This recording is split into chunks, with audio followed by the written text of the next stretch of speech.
everyone! Welcome to Tarot with Jiva. So ngayon po magbabasa tayo ng monthly reading para sa month of April sa lahat ng mga signs. So unahin natin ang first house natin, which is ang ating mga Aries. So this is Sun, Moon, Rising as well as Venus placement. Only text may resonate with you and leave what doesn't.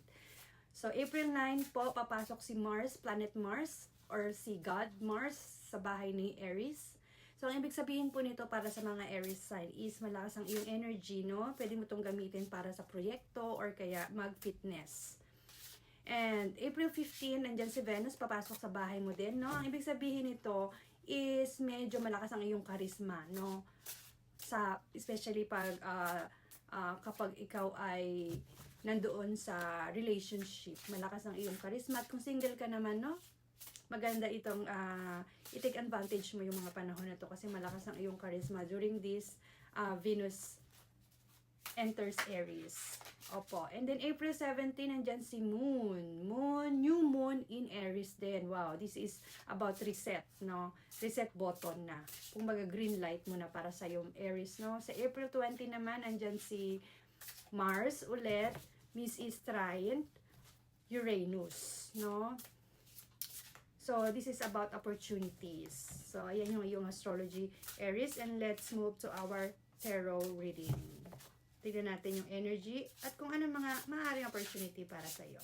So, titignan natin yung iyong energy at yung opportunities na papasok sa iyo. This is for Aries. For Aries.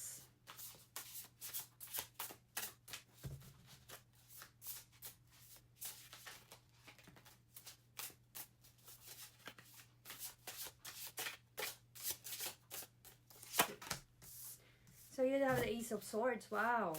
Clarity. Clarity. And you also have Four of Wands. One more, please.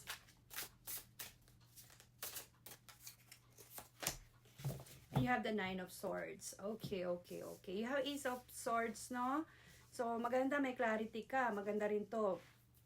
Para din itong green light para sa iyo, no? Nakikita ko sa card na to. And you also have Four of Wands, no? Four of Wands. Si Four of Wands is parang ito yung slow but sure wins.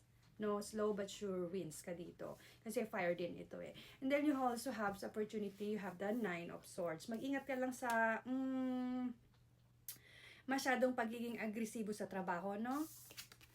Kasi meron kang Nine of Swords. But we will still clarify these cards for our Aries. Energy ni Aries, no? Para sa Ace of Swords. Energy ni Aries para sa Ace of Swords.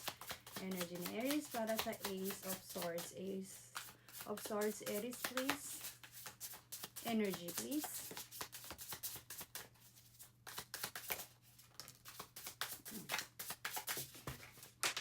Okay, so you have the Seven of Pentacles, you have the World, and you have the Queen of Cups.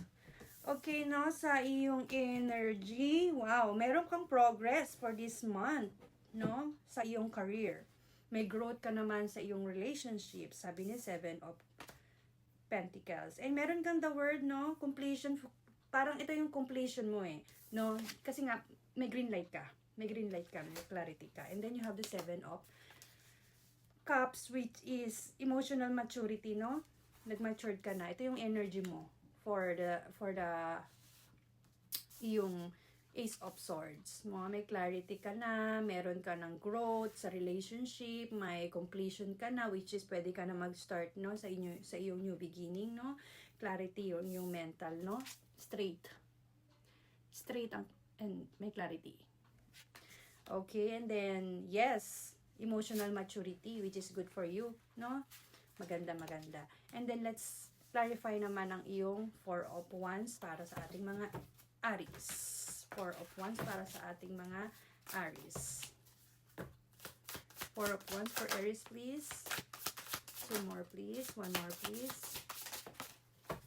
Okay, energy. Wow. You have the Nine of Swords, you have the Three of Pentacles, and you have the Judgment. So, yun nga, no, sa love, may action ka na kasi magkakaroon ka nga ng clarity dahil papasok si Venus sa iyong bahay, no? So, meron kang action no? It is time to act, no?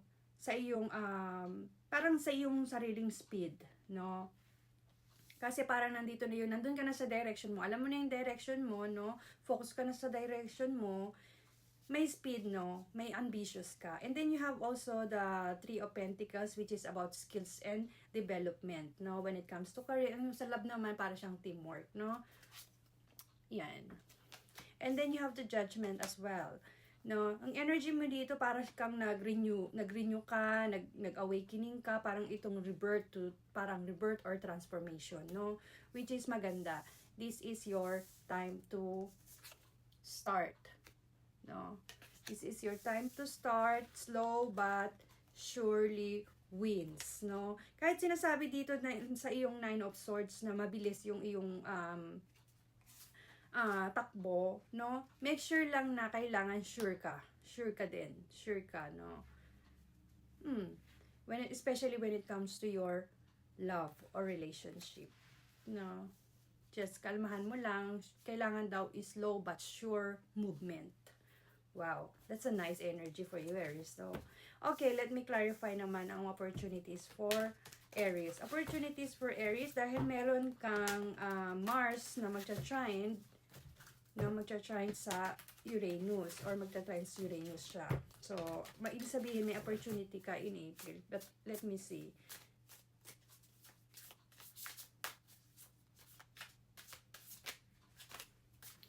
Okay. You have the Page of Cups, no? Sa iyong opportunities, meron kang mga new ideas and new creativity, new opportunities nga, no?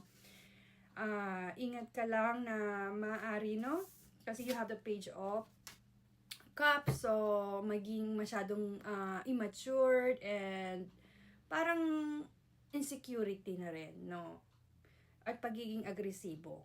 Ingat ka lang dun sa part na yon kasi meron kang Page of Cups. Okay, so you have the Moon as well. Si Moon naman is about intuition. Yun nga, pakinggan mo yung intuition mo, no?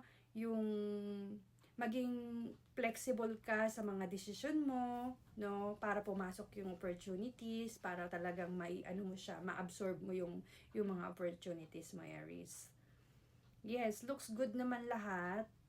Maganda yung mo. Wag ka lang masyadong magmamadali sa lahat, no? Isipin mo at klaruhin mo munang mabuti sa isip mo, no? Kasi meron ka ditong Nine of Swords, no? Klaruhin mo mabuti yung iyong mga desisyon. Kahit sabihin natin merong fast action dyan, maganda yung yung mga emosyon, may clarity ka, may growth ka, pero kung magmamadali ka naman, it's maaaring mawala yung mga opportunities na iyon. And then you have the Magician. Of the bottom of the deck, you have Magician, no? Which is manifestation, no? Parang itong creativity for your manifestation. Success and accomplishment din ang ibig sabihin nito, no? So, claim it. I-claim mo itong mga ito, yung opportunity mo. I claim it, ganon. I-claim mo itong mga opportunity mo, no?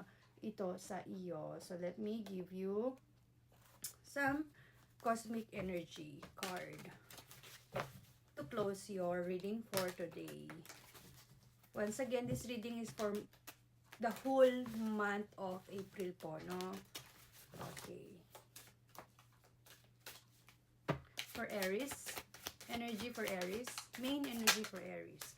Awakening. You have the awakening, no? Is the process of discovering your true self. Awakening.